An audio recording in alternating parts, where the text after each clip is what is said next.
ये एक्सरसाइज है 1.3। इसमें आपको रेशनल और इरेशनल नंबर्स के बारे में थोड़ा बताना है। रेशनल नंबर क्या होते हैं सबसे पहले तो अगर देखिए डेफिनेशन रेशनल नंबर की तो बड़ा सिंपल सी है, लेकिन ये नंबर्स बड़े कॉम्प्लिकेटेड हैं। अगर रेशनल नंबर्स की डेफिनेशन देखें तो ऐसे नंबर्स जिनको हम P अपॉन Q की फॉर्म में लिख सकते हैं where Q is not equal to 0। बस डेफिनेशन तो इतनी सी है कि P अपॉन Q की फॉर्म में वो लिखे जा सकते हो where Q is not equal to 0। तो ऐसे नंबर्स को हम कहते हैं रेशनल नंबर। लेकिन फिर बात यह है कि इरेशनल नंबर क्या है। इरेशनल नंबर जिन्हें P अपॉन Q की फॉर्म में ना लिख सकते हो, तो किन्हें P अपॉन Q की फॉर्म में नहीं लिख सकते हैं, आइए थोड़ा देखते हैं। जैसे कोई भी अगर नंबर लें, कोई भी इंटीजर अगर लें, तो मान लिया हमने इंटीजर लिया 1, 2, 3, ये पॉजिटिव इंटीजर्स हैं, नेचुरल नंबर्स भी हैं। ये सारे क्या P अपॉन Q की फॉर्म में लिखे जा सकते हैं? हाँ बिल्कुल लिखे जा सकते हैं। जैसे 2 है तो इसे 2 अपॉन 1 लिख सकते हैं। तो देखिए ये हो गया P, ये हो गया Q, और Q नॉट इक्वल टू 0 है, तो ये हमारा इंटीजर हुआ, मतलब ये हमारा रेशनल नंबर हुआ। ऐसे ही 3, ऐसे ही 4, ऐसे ही 5। फिर क्या निगेटिव इंटीजर्स? हाँ निगेटिव इंटीजर्स भी लिखे जा सकते हैं। जैसे कि मान लिया -5 लिया तो इसे -5 अपॉन 1 लिख सकते हैं। यहाँ पे ये भी एक इंटीजर है और ये भी एक इंटीजर है, और नीचे वाला 0 नहीं होना चाहिए, तो ये 0 भी नहीं हो रहा है, तो ये भी हमारा एक रेशनल नंबर हुआ। फिर देखते हैं डेसिमल नंबर्स। मान लिया कि 1.5 लिखा हुआ है, तो 1.5 लिखा हुआ है, इसको फ्रैक्शन में कन्वर्ट किया जा सकता है। जैसे ये एक लाइन खींचे, डेसिमल हटाए, इसके नीचे 1 करें, आगे जितनी डिजिट्स हों उतने 0 लगा दें। फिर अगर कुछ कैंसिल आउट करना चाहें तो कर लें, नहीं तो ये भी P अपॉन Q की फॉर्म में है। ये P हो गया और ये Q हो गया, where Q is not equal to 0। तो ये 1.5, यानी कि किसी भी डेसिमल नंबर को भी हम फ्रैक्शन में कन्वर्ट कर सकते हैं, लेकिन हर किसी डेसिमल नंबर को नहीं कर सकते हैं। तो फिलहाल जिसे हम P अपॉन Q की फॉर्म में लिख सकते हैं वो हमारा रेशनल नंबर होता है, और जिसे P अपॉन Q की फॉर्म में ना लिख पाएँ वो हमारा इरेशनल होता है। तो फिर किसे हम P अपॉन Q की फॉर्म में नहीं लिख सकते? अगर डेसिमल नंबर्स को भी लिख सकते हैं, इंटीजर को भी लिख सकते हैं, नेचुरल नंबर को भी लिख सकते हैं, तो फिर किसे नहीं लिख सकते हैं? जैसे ये देखते हैं कि 0 को लिख सकते हैं। 0 क्या है, रेशनल नंबर है या नहीं? तो 0 भी एक रेशनल नंबर है, क्योंकि 0 को हम 0 अपॉन 1 लिख सकते हैं, और 0 अपॉन 1, और ये रहा Q, ये रहा P। तो P पे तो ऐसी कोई कंडीशन होती नहीं है कि P नॉट इक्वल टू 0 होना चाहिए। P तो कुछ भी हो सकता है, बस इंटीजर होना चाहिए। Q पे कंडीशन होती है कि Q is not equal to 0, तो Q तो 0 के इक्वल नहीं है, Q 1 है यहाँ पे। अगर Q 0 हो जाएगा तब तो ये इनडिटर्मिनेट फॉर्म हो जाती। तो 0 भी एक रेशनल नंबर है। ये शायद 9th क्लास में क्वेश्चन है। अब आइए देखते हैं क्वेश्चंस पे। हाँ, √5 एक इरेशनल नंबर है, ये हमें प्रूफ करना है। तो पहली बात तो √5 इरेशनल नंबर है, इसका मतलब क्या होता है कि ये इरेशनल नंबर है? कैसे है ये इरेशनल नंबर? तो अननेसेसरी चीज़ है इस एक्सरसाइज के हिसाब से, लेकिन मैं करके दिखाता हूँ आपको। जैसे ये √5 है, चलिए अगर हम √5 की वैल्यू निकालें तो कैसे निकालेंगे? डिवीज़न मेथड से। जैसे ये लिखा 5, फिर 2 से 2 4, ये 2 लिखा है यहाँ पे, ये 4 किया, ये 1, फिर पॉइंट लगाया। पॉइंट लगा के जैसे डिवीज़न जब करते हैं तो पॉइंट लगा के 1 0 आता है। यहाँ पे जब स्क्वायर रूट निकालते हैं डिवीज़न मेथड से तो फिर 2 2 0 आते रहते हैं। तो यहाँ पे 2 0 आ गए। जब 2 0 आ गए तो फिर 2 जा लगाया यहाँ पे, और 2 2 जा 4, 2 4 जा 8, यानी कि ये हुआ 44, ये हुआ 16। फिर यहाँ पे 2 0 आए, फिर यहाँ पे 3 जा लगाएंगे, 3 जा 9, 3 4 जा 12,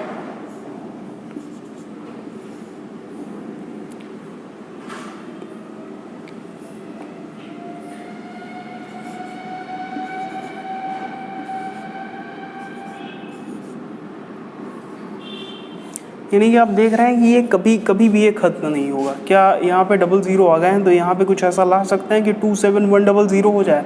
कभी भी हो ही नहीं सकता, क्योंकि अगर 0 लाएंगे, यहाँ पे 0 लाएंगे तभी भी ये 0 हो जाएगा, और नॉन ज़ीरो वैल्यू यहाँ पे रखनी होती है। तो नॉन ज़ीरो अगर वैल्यू रखेंगे तो कभी यहाँ पे 0 तो आ ही नहीं सकता, यहाँ पे 0 रख नहीं सकते। 0 लिख के अगर करेंगे तब तो ये 0 हो जाएगा, इसलिए नॉन ज़ीरो वैल्यूज़ रखनी होती है। नॉन ज़ीरो वैल्यूज़ में ये कभी हम ला ही नहीं सकते ऐसा, तो ये बढ़ता ही चला जाएगा। अगर ये बोर्ड के आगे भी लिखना चालू करते हैं तो ये पूरी दीवार भर जाएगी, लेकिन हम इसकी एग्जैक्ट वैल्यू नहीं निकाल सकते। तो इसीलिए जब इनकी एग्जैक्ट वैल्यू नहीं निकाल सकते, हमें अप्रॉक्सीमेशन में केवल √5 की वैल्यू हमें यही लिखनी पड़ेगी कि 2.23, या फिर मोबाइल में अगर निकाल के देखें तो फिर थोड़ा और एग्जैक्ट आ जाएगा, लेकिन लगभग में यही वैल्यू हम यूज़ करते हैं। जैसे जब फिजिक्स के न्यूमेरिकल सॉल्व करते हैं तो ये √3 की वैल्यू वहाँ पे 1.73 ही लिख ली जाती है, या हाइट एंड डिस्टेंस में अगर यूज़ होता है तो 1.731 इतना यूज़ कर लेते हैं, क्योंकि अगर इसे एग्जैक्ट निकालें तो एग्जैक्ट तो निकाल ही नहीं सकते, क्योंकि ये बढ़ती चली जाएगी। इसी तरीके से √2 की वैल्यू 1.414 इतना ही इस्तेमाल कर लेते हैं, क्योंकि एग्जैक्ट नहीं निकाल सकते, ये कभी ख़त्म ही नहीं होगा, इसे लिखते ही जाना होगा। तो इस टाइप के जो नंबर्स होते हैं यही होते हैं इर्रेशनल नंबर्स, यानी कि ऐसे नंबर जो कि परफेक्ट स्क्वायर ना हो, उनका अगर हम रूट ले लें तो फिर वो इर्रेशनल नंबर होंगे। इनके अलावा भी एक दो फेमस इर्रेशनल नंबर हैं, जैसे कि आपने सुना होगा पाई एक इर्रेशनल नंबर है, और ई एक्सपोनेंशियल वो जो लिखा होता है 2.7 समथिंग होता है वैल्यू इसकी, ये भी एक इर्रेशनल नंबर है। तो ये दो बड़े फेमस इर्रेशनल नंबर्स हैं, ये पूछ सकता है आपसे क्वेश्चन में।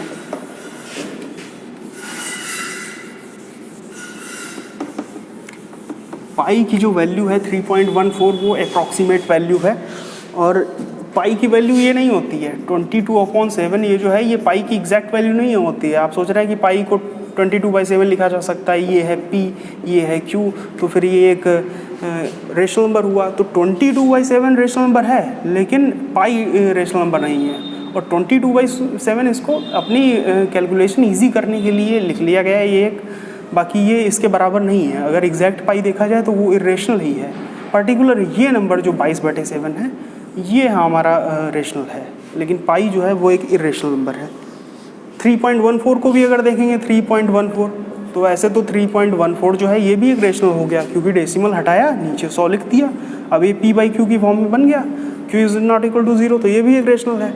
लेकिन जो पाई है वो उसकी अप्रॉक्सीमेट वैल्यूज़ ये और ये लिखी जाती हैं, एग्जैक्ट वैल्यूज़ तो किसी को पता ही नहीं है क्या है, मतलब वो बढ़ती जाती है, उसमें कोई ख़ास पैटर्न नज़र नहीं आता है, इसीलिए वो इरेशनल नंबर है।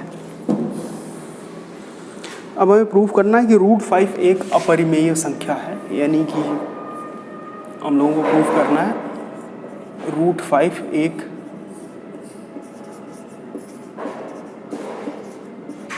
अपरिमेय संख्या है।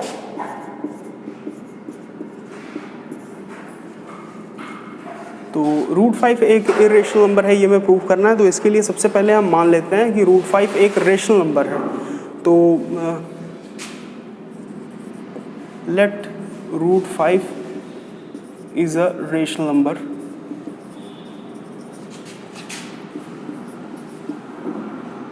तो अगर √5 एक रेशनल नंबर है तो हम √5 को a/b की फॉर्म में लिख सकते हैं, क्योंकि रेशनल नंबर की डिफिनीशन होती है कि कोई भी अगर रेशनल नंबर है तो हम उसे समथिंग अपॉन समथिंग की फॉर्म में लिख सकते हैं, b/q या a/b की फॉर्म में लिख सकते हैं, where b should not equal to 0, where b should not equal to 0। और यहाँ पे एक कंडीशन और लगा देते हैं कि a/b को प्राइम है, यानी कि GCD of a, b is equal to 1। वैसे ये कंडीशन तो नहीं होती है रेशनल नंबर की, लेकिन हम ये एक लेके चल रहे हैं कि GCD, मतलब हमने इनको इतना ब्रेक कर लिया है a/b को, तब ये मान लिया ऐसे हो सकता है ये √5 जो है, अगर ये किसी हम रेशनल नंबर के बराबर मान रहे हैं तो हो सकता है ये 15/20 आया हो, लेकिन हम वो 15/20 न लिख के इसको बिल्कुल कैंसिल करके बिल्कुल इसकी स्मॉलेस्ट फॉर्म में लिख रहे हैं। ये इतना है नहीं, ये बस हमने बताया कि इसके कॉमन फैक्टर्स हमने कैंसिल कर दिए होंगे। तो अब ये इस टाइप का हमने लिखा है कि GCD a/b का 1 है। तो अगर ऐसा है तो फिर हम इनकी क्रॉस मल्टीप्लाई करें, यानी कि a is equal to √5b लिख सकते हैं। दोनों तरफ अगर स्क्वायर कर दिया जाए तो a square is equal to 5b square हो गया। तो इससे हमें पता क्या चलता है कि a स्क्वायर जो है वो किसी नंबर्स में 5 की मल्टीप्लाई होके आ रहा है। इसका मतलब है कि a square is a multiple of 5, is a multiple of 5। जैसे आपसे कहें कि कोई नंबर है, वो जैसे हम कोई नंबर कहें, मान लिया ये, तो इतना तो पता चल रहा है कि 5 की इसमें मल्टीप्लाई हो रही है, तो 5 का मल्टीपल है। उसी तरीके से ये a square is equal to अगर 5b स्क्वायर है, तो इसका मतलब a स्क्वायर में 5 की मल्टीप्लाई हो रही है, तो a स्क्वायर मल्टीपल है 5 का। अब अगर ए स्क्वायर 5 का मल्टीपल है तो ए भी 5 का मल्टीपल होगा। A should be a multiple of 5, क्योंकि ऐसा हो ही नहीं सकता कि ए मल्टीपल नहीं है 5 का तो ए स्क्वायर 5 का मल्टीपल कैसे होगा। तो अगर ए स्क्वायर 5 का मल्टीपल है तो ए भी 5 का मल्टीपल होगा। तो अगर ए 5 का मल्टीपल होगा तो फिर हम a इजिकल टू 5 इंटू के फॉर्म में लिख सकते हैं। जैसे अगर हम कहें कि 5 का कोई मल्टीपल लिखिए तो आप 5 इंटू के या 5 इंटू एक्स या 5 इंटू वाई टाइप का ही तो लिखेंगे, तो 5k टाइप का। तो ये अगर a 5 का मल्टीपल है तो a 5k टाइप का होगा, where k is an integer, ये k इज़ एन इंटीजर जहाँ पे k कोई पूर्णांक है। तो a इजिकल टू 5k।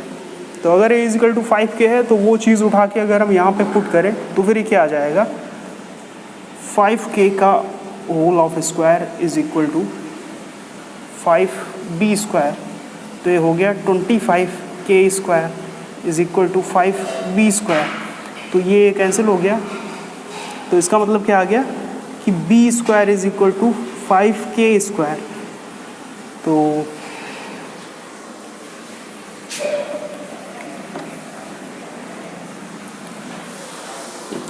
अब अगर b square is equal to 5k square हो गया तो इसका मतलब है b square is a factor of 5। अब अगर b स्क्वायर एक फैक्टर है 5 का तो इसका मतलब b भी एक फैक्टर होगा, b is also factor of 5, क्योंकि बिना b के 5 के फैक्टर हुए वो b स्क्वायर कैसे हो सकता है 5 का फैक्टर। तो b is also factor of 5। तो अगर b भी एक फैक्टर है 5 का और यहाँ से हमने निकाला कि a should be multiple of 5, यानी कि a भी एक sorry b is a factor of 5 नहीं है, b is a multiple of 5। b square is a multiple of 5। so b is also a multiple of 5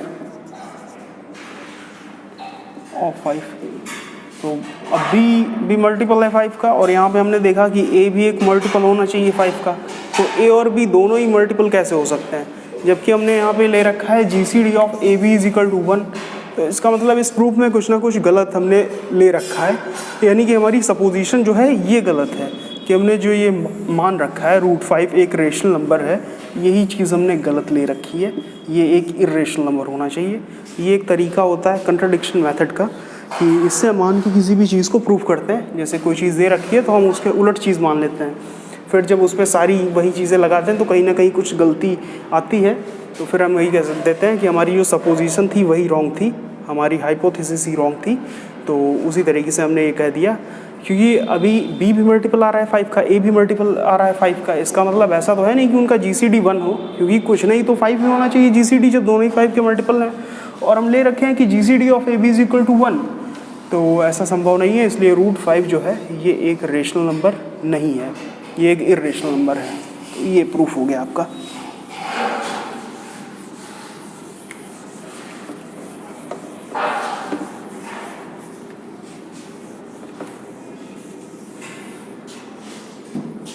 अब ये अगला क्वेश्चन है कि प्रूफ करना है 3 + 2√5 इज एन इर्रेशनल नंबर। यह प्रूफ करना है कि एक इर्रेशनल नंबर है, तो इसे भी मान लें कि 3 + 2√5 एक रेशनल नंबर है। तो let 3 + 2√5 is a rational number। तो अगर ये एक रेशनल नंबर है तो फिर हम इसे a/b की फॉर्म में लिख सकते हैं। 2√5 इज इक्वल टू a/b, क्योंकि रेशनल नंबर को तो a/b की फॉर्म में लिख ही सकते हैं। अब 3 को उधर ले जाएं, a/b - 3।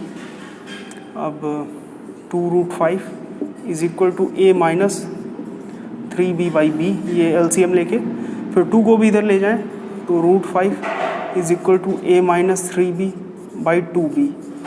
तो ये integer minus integer upon integer, तो ये एक रेशनल नंबर हुआ। जब एल मतलब HCF, ये क्या कहते हैं इसको, राइट हैंड साइड, सॉरी हाँ, जब ये राइट हैंड साइड हमारा रेशनल है तो फिर लेफ्ट हैंड साइड भी रेशनल नहीं होना चाहिए। तो राइट हैंड साइड तो हमारा आ रहा है रेशनल, क्योंकि ये इंटीज़र है, ये इंटीज़र है। इंटीज़र की सब्ट्रैक्शन अपॉन इंटीज़र से डिवाइड करो तो वो इंटीज़र ही आएगा, कोई इंटीज़र आएगा या फिर फ्रैक्शन आएगा, तो वो कोई रेशनल ही आएगा। जबकि इधर एक इरेशनल आ रहा है, तो rational is equal to irrational कैसे हो सकता है? नहीं हो सकता है, पॉसिबल ही नहीं है, क्योंकि इस हिसाब से तो रूट 5 भी हमारा एक आना चाहिए रेशनल, लेकिन रूट 5 एक इरेशनल है। तो यहाँ से हमें पता चलता है, जैसे हम लिख सकते हैं कि a minus 3b upon 2b is rational. So root 5 should be rational, but we know that root 5 is an irrational number. But we know that root 5 is an irrational number,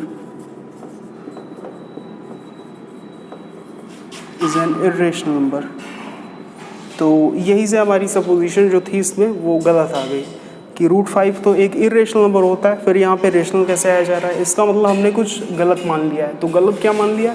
गलत यही चीज़ मान ली है कि हमने 3 + 2 √5 को एक रेशनल नंबर मान लिया है। तो इसका मतलब कि ये रेशनल नंबर नहीं होता है। हैंस आप लिख सकते हैं 3 + 2 √5 इज़ एन इरेशनल नंबर। तो ये इस तरीके से इसका भी प्रूफ हो गया।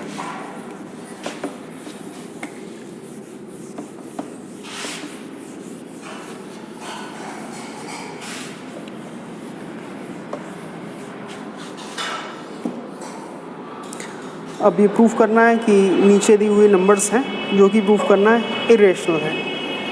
तो जैसे कि 1/√2, तो मान लो कि 1/√2 एक रेशनल नंबर है, तो let 1/√2 is a rational number,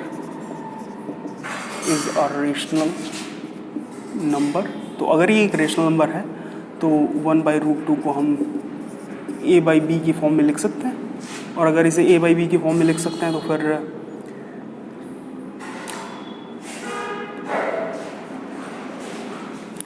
b is equal to √2a लिख सकते हैं। अब यहाँ पे जो इसको a/b लिखा है, यहाँ पे एक कंडीशन वही लगा दे कि GCD of a, b is equal to 1। ये इस तरीके से हमने लिया है a/b की, जहाँ पे GCD a b का 1 हो रहा है। तो ये चीज़ हो गई। दोनों तरफ का जब स्क्वायर करेंगे तो b² is equal to 2a² हो जाएगा, यानी कि b² is a multiple of 2। तो अगर ये 2 का मल्टीपल है तो b भी 2 का मल्टीपल होगा। b should also be a multiple of 2। तो अगर b एक 2 का मल्टीपल होना चाहिए तो इसका मतलब b is equal to 2 × k form में होना चाहिए, where k is an integer. तो ये वैल्यू उठा के यहाँ पे पुट करेंगे तो क्या हो जाएगा, 4k² is equal to 2a²। तो इसे कैंसिल आउट करेंगे तो हो जाएगा 2k² is equal to a², यानी कि a² भी 2 × k² है, यानी कि a² भी 2 का मल्टीपल है। तो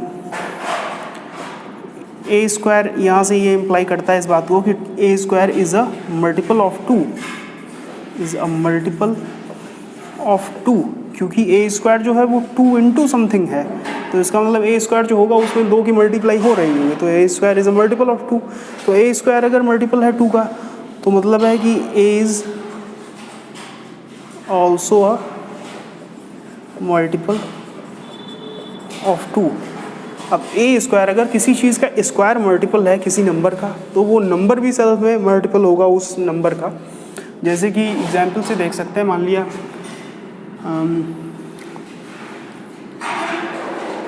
जैसे कि 36 मल्टीपल है 3 का, तो इसका मतलब जो 6 होगा जिसका ये स्क्वायर है वो भी मल्टीपल रहा होगा 3 का, तो 6 भी मल्टीपल होता है 3 का। तो ये चीज़ वही चीज़ यहाँ पे है कि ए स्क्वायर अगर मल्टीपल है 2 का तो ए भी मल्टीपल रहा होगा 2 का। तो अब ए भी मल्टीपल है 2 का और बी भी मल्टीपल है 2 का यहाँ से, तो जो हमने मान रखा है वो यहाँ से गलत आ रहा है। जी सी डी ए बी का 1 होना चाहिए, जबकि यहाँ पे दोनों मल्टीपल आ रहे हैं ए बी 2 के, तो जी सी डी उनका 1 तो हुआ नहीं, कम से कम 2 हुआ, ज़्यादा से ज़्यादा तो और भी शायद कुछ हो, लेकिन कम से कम 2 हुआ। तो इसका मतलब हमारा सपोजिशन यहाँ पे रॉन्ग है, जो हमने ये मान रखा है let 1/√2 is a rational number, ये गलत है। तो गलत है तो फिर क्या होना चाहिए, 1/√2 इज़ एन इर्रेशनल नंबर आ जाना चाहिए। तो ये भी प्रूफ हो गया।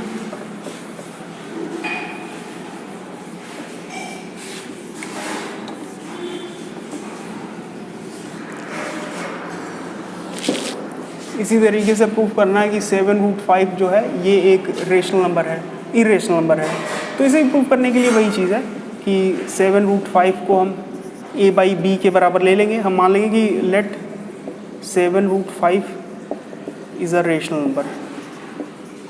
जो प्रूफ करना होता है उसका उल्टा मान लेते हैं। 7/7√5 इज़ अ रेशनल नंबर, तो 7/7√5 इज़ इक्वल टू a/b ले लिया, तो यहाँ से √5 इज़ इक्वल टू a/7 भी हो गया। अब यहाँ पे ऐसा तो G C D of a common b is equal to 1, ये लिखने की खैर इसमें कोई ज़रूरत नहीं थी। a भी फिलहाल यहाँ पे इंटीजर है, कैसे हैं, को प्राइम है नहीं है कोई मतलब नहीं, लेकिन हमने को प्राइम ले लिया है तो अब को प्राइम है। तो √5 इज़ इक्वल टू a/7 भी, यानी कि ये एक इंटीजर उसकी इंटीजर से मल्टीप्लाई, तो ये भी एक इंटीजर, तो इंटीजर बाई इंटीजर, यानी कि ये कैसा आ रहा है, एक रेशनल। तो अगर राइट हैंड साइड रेशनल है तो फिर लेफ्ट हैंड साइड भी तो रेशनल आनी चाहिए, यानी कि ये क्या आना चाहिए, रेशनल। तो कहने का मतलब है कि √5 should be a rational but it is an irrational number as we know from centuries. तो ये हो गया √5 हमारा एक इर्रेशनल नंबर है, लेकिन यहाँ से आ रहा है रेशनल नंबर। तो ये गलत क्यों हो रहा है, मतलब कि हमने कुछ ना कुछ गलत माना है। तो गलत यही चीज़ माना है कि हमने let 7√5 is a rational number माना था, यही गलत माना था। तो our supposition is wrong, our supposition is wrong. तो इसीलिए 7√5 जो है is an irrational number, irrational number. इसी तरीके से आप 6 + √2 को भी कर सकते हैं, कोई प्रॉब्लम नहीं है। ये दूसरे नंबर के क्वेश्चन की तरह होगा, 3 + 2 √5 वाले की तरह होगा, और ये एक्सरसाइज भी समाप्त हुई।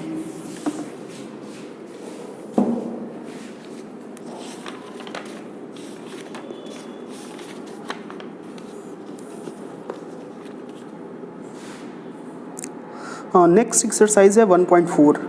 इसमें 1-2 आपको टर्मिनोलॉजी सीखनी है, जैसे कि